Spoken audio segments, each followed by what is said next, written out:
My next guest is author of 3 New York Times bestsellers, including 2 #1 bestsellers for children and families. She's also co-host of the top-rated Fox and Friends morning show. Tonight, she's here to talk about her brand new book, I'm So Glad You Were Born. Please welcome Ainsley Earhardt to the program. Ainsley, this is your 3rd children's book. Thank you for being with us. I love that God is as much a character in this book as are the parents and the children. And you write about God almost on every other page. And I want to quote this and put it up for the audience. When you first arrived here, so tiny and new, the world jumped for joy at God's big plans for you. God made you spectacular, one of a kind, creatively crafted, divinely designed. Why is it so important for you to emphasize God's role in children's lives and all of our lives through this book? I think because everything that I have in my life, I know is because of God. And I want other people to experience the God that I serve, the God that I love, the God that has blessed me over and over and over above measure. I want people to know that God in a loving way, because I want you to experience this. I love everybody. I look at everyone as God's child, and I want people to know him so that they can have the blessings, so that they can have hope for eternal life after this. Ainsley, your mother is a retired school teacher. And in a recent interview, I read that you claimed she was instrumental in teaching you about the importance of autonomy. How has that lesson shaped not only you as a parent, but your own daughter? So autonomy is teaching your children to stand on their own 2 feet. And when I was writing, they called it a memoir. I feel like you have to be, Barbara Walters and very experienced to write a memoir, but it was about my faith. And I called my mom and I said, Mom, this was before she had her stroke, when, bless her heart, she can't really talk as well now. But I said, Mom, what's the most valuable lesson a mother or a teacher can teach children? And she said, autonomy, to stand on your own 2 feet. And she said, I tried to do that with y'all. I tried to make you do your chores and teach you to, make your bed or load the dishwasher, unload the dishwasher, fold your clothes, pick up leaves in the front yard with the magnolia tree during the fall. I tried to make you do all these chores and do it yourself. That's why you did your homework by yourself. That's why you did your projects by yourself. I wanted you to get your work done and in Ainsley fashion, Ainsley style, but I wanted you to take responsibility for this. So it's hard as a parent. I only have 1 child and I'm in my 40s. This is my only child. So it's easy for me to clean up after her. It's easy for me to help her with anything she's doing, but really I need to say to her, go do it, you clean up, and then, go behind her maybe and make it Ainsley, make it a little cleaner. But so my mom taught me that. I think that's important. She was a teacher for 33 years, teacher of the year a few times, nationally board certified. She was an amazing teacher. She loved going to school every single day. No, we need more of them. These dedicated people. I rue the day that we sort of, there are some of these school districts we've been reporting on who turn out these old teachers and say, oh, you're beyond the pale. We got younger, fresher talent. It's time for you to retire. We lose such wisdom when that happens, not to mention the selfless dedication that these men and women have to children that they've taught through decades. And your mother is such a testament to that. Why did you decide to write I'm Glad You Were Born now, Ainsley? And what got you into writing? Now, people say that you write for children. I call these family reads because that's who ends up reading them. It's families. That's true. That's true. Because we read as a family together every night. I think, when I lived in San Antonio, Texas, before I got the job at Fox, I was sitting in church and I just felt like God was telling me, you need to write a children's book. My sister's a teacher. She teaches 5-year-olds, I think now. Sometimes it's 4, sometimes it's 5. This year, I think it's 5. And my mom always taught early childhood development too. So they would share notes and share lessons. And so I grew up in this environment with like lots of extra teacher stuff around. So I would pretend I had a classroom in my bedroom with all my stuffed animals. So I love teaching. And I thought I can go. At this time, I had a little dog, and I said, I'm going to write a book about my dog. And I want my mom and my sister to go on the road with me, and we'll sell the book with a little stuffed animal that looks like my dog. But my dog was always picked on by the bigger dogs in the park because at this time, it was Sax was his name. He was about 1.5, 2 pounds. He was so little, and he was a special dog. I mean, he was a mix of a bunch of different things, and he had so many health problems, but he was my little baby. He used to sleep right here on my neck. And in the car, he would sit behind my head and look out the window. But he always needed me, and he always needed to be picked up. So you could not walk around your house or your apartment without holding him. So he was just this little special child. So I wrote a book about him. The publishers rejected it, said we have so many books about dogs, but come and meet with us. We're interested in doing a book with you. At this point, I'm at Fox and Friends. So I'm sitting at the table with them. I tell them that my dad left me all these notes next to my cereal bowl and all these sayings and scriptures about my childhood and how I get to talk about my faith on Fox News. So the ladies were taking notes of all this. And at the end, they said, I know what we want your book to be called. It's going to be called Take Heart, because I read that scripture on air one time. In this world, you will have trouble, but take heart. I have overcome the world. And so they said, Take Heart would be a good name of that book. And we want you to write a book of all those lessons that your dad taught you. We want you to combine all those lessons into this first book. And I was pregnant at the time. And these were all the messages I wanted to share with my daughter. So that's how those books came to be, the first two. So when this book came around, I wanted to honor my mom, who had the stroke 4.5 years ago.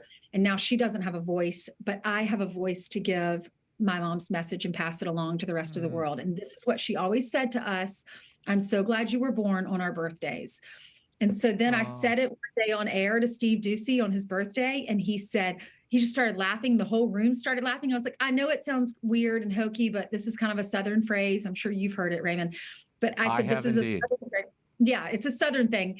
And I said, this is what we say, because your birthday's special. It's the day you were born. Right. It's the day God brought you into this world to do amazing things and to change lives. So now we all say it in unison together on someone's birthday. And Steve's wife wrote in a few years ago and said, I have the name of Ainsley's next children's book. You need to call it I'm So Glad You Were Born. So that's how it came to be. Wow. I had no idea that there was a connection, an on-air connection there. Well, Yes. and it is, you're right. It's a great Southern phrase. Everybody's mama says that at one time or another. But the idea is really quite profound, because not only is the mother saying and the father, I'm glad you were born, but all the ripple effects of that life and your life and the things you do and the people you touch and the life you bring into the world. Now, you dedicated this book to your daughter, Hayden. What was the most important thing, and what is the most important thing you've learned from being a parent? That you can be scared while you're growing that baby, or if you're adopting the baby. Am I going to be good enough? Am I going to be a good parent? Am I going to be able to keep my cool? Am I going to be able to teach her when she brings home a bunch of homework and I don't understand algebra anymore? And all these fears. Am I going to teach her enough about God? Am I going to live the right life? Am I going to be the parent I need to be? Am I going to make the same mistakes that, our moms and dads made? You're just fearful. And then you have this baby, and the doctor puts that baby in your arms, and everything's going to be okay. And you can't wait to raise this child. They bless us. You get to see the first time they see an animal, the first time they see rain. You get to take them on their first walk, something they will never remember, but you will. And then they'll get those experiences with their children. But what I want people to know, and when you read this book, the first two were very lyrical and very sweet. This one is sweet, but it is basically God has got you. And this is a fun book. It's about dance parties. We have dance parties, Raymond, in this apartment right behind me, that door. That's my kitchen. We bring out this huge Tupperware container. It's full of drums and all kinds of instruments. So many different fun instruments in there. And we all grab our favorites, crank the music up, and we run around and have a dance party. And we've got, the triangle and the chimes and the drums and the guitars. And we're just running around, and we switch instruments throughout the songs. And sometimes it's praise and worship. Sometimes it's Tayo Cruz. Sometimes it's the Trolls soundtrack, whatever she's into. And we just have a fun time. I want this house to be fun. I want to have good food in my house. I want to attract all the little kids. I want them all to come to here with their moms. Play dates now, the moms come. So the moms, we sit in the living room and we talk, and the little girls come in and do fashion shows, and they wear the plastic little high heels, and they love anything girly. So they come in and do the whole display for us. They bring the instruments. We have dance parties. We do crafts. We bake cookies right here on my dining room table at Christmas and decorate them. This is going to be the fun house. I want this to be an oasis for my daughter. There's no yelling. There's no screaming. If she gets in trouble, she goes to timeout. We have conversations, but I just want this to be a blessed home. And so this house has been anointed. I've gone through every room and prayed over every room. And I just want Hayden to have a wonderful childhood here. Well, a good Southern mama, I love that. With good food first and then fun, the right order of things, and prayer in every room.